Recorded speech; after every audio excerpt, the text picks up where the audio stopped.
आदरणीय आज की सभा के अध्यक्ष राव शहीदा बेगम जी,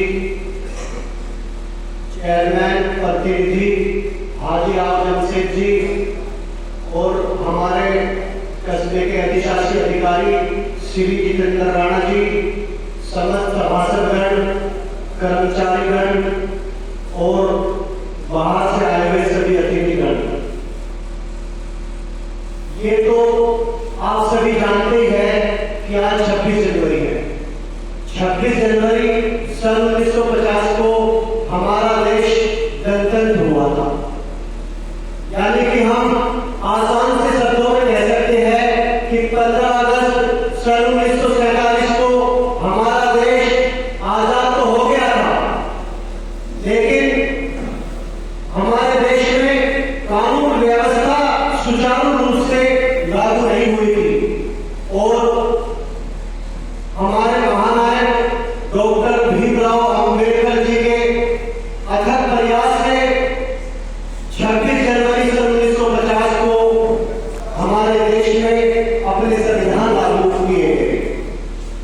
अभी अभी हमारे सभासद साहब ने बताया कि इसे बनाने में बहुत समय लगा। ये एक दिन का काम नहीं था, इसे बनाने में 2 वर्ष 11 महीने और 18 दिन लगे। रात दिन की मेहनत करके हमारे बाबा साहब ने संविधान की रचना की और एक बहुत बड़ा लिखित संविधान हमें दिया। इतना बड़ा लिखित संविधान हमें दिया कि पूरे विश्व में इससे बड़ा कोई संविधान नहीं है। हमारा देश सबसे बड़ा लोकतांत्रिक देश बना, यानी कि हमारे देश में सबसे बड़ा लिखित संविधान मौजूद है। ये सब हमारे पूर्वजों की देन है, बाबा साहब की देन है। तो हमें भी हमारा ये कर्तव्य बनता है कि हमें अपने संविधान की रक्षा करनी चाहिए, अपने संविधान का पालन करना चाहिए, क्योंकि हमारा ये लिखित संविधान लगभग 251 पेज का है। 251 पेज हमारे संविधान में विराजमान है।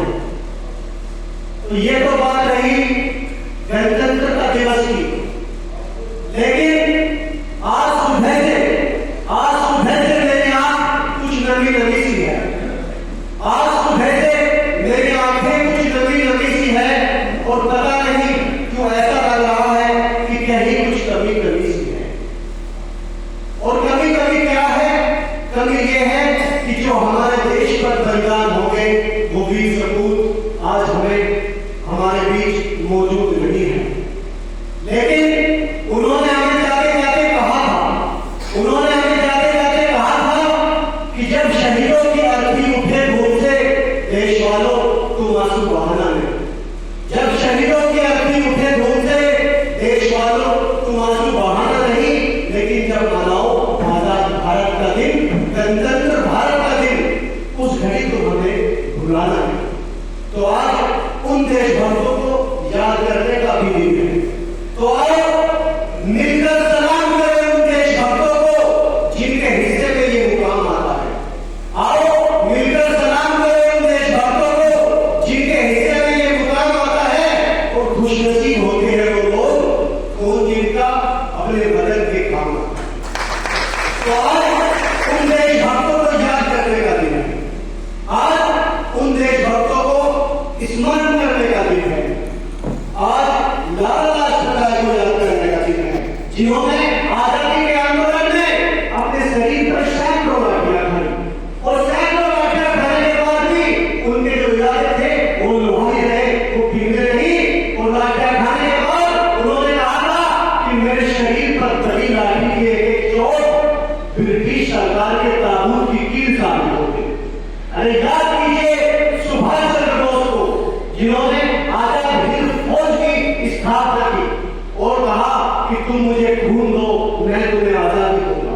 याद कीजिए अल्लामा इकबाल को, जिन्होंने कहा था कि सारे जहां से अच्छा हिंदुस्तान हमारा।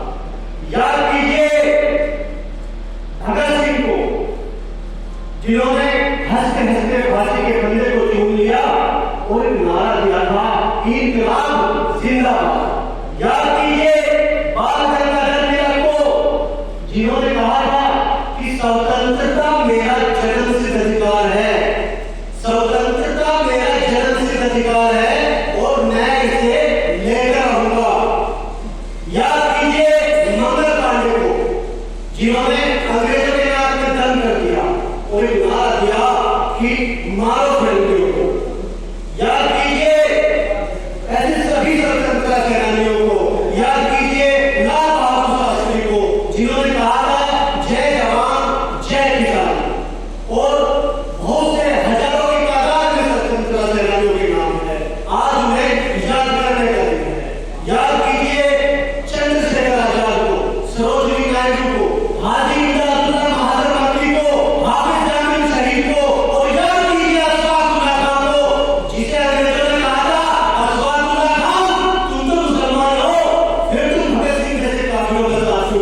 लगाने की कोशिश कर रहे थे, क्योंकि वो क्रांतिकारी को पकड़ना चाहते थे। लेकिन उस छोटे से नन्हे से बालक ने 12 साल की उम्र जाने की क्या होती है, साफ इनकार कर दिया, सीने पर गोली खाने से इनकार करी, लेकिन अंग्रेजों की बात नहीं मानी, अपने देश के साथ गद्दारी नहीं की।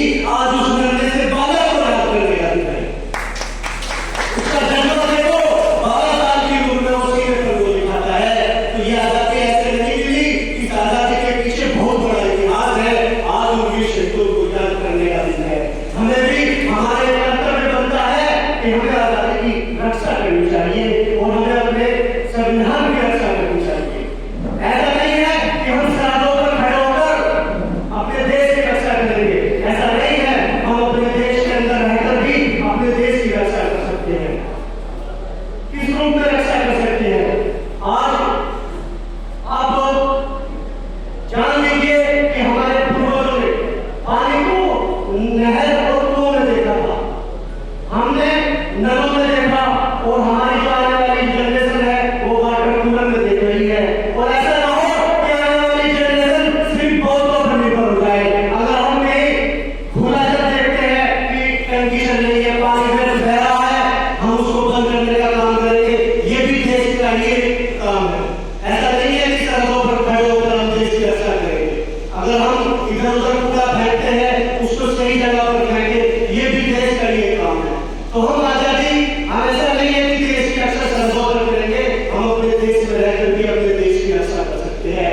वायु प्रदूषण को रोककर बहुत सारे ऐसे काम हैं जो हम आज भी कर सकते हैं और अपने देश को एक सुदृढ़ और स्वच्छ भारत बना सकते हैं। बहुत सारी बातें हैं, यही पर की बातें खत्म करता हूँ और अंत में कहता हूँ कि अगर कुछ है तो इस देश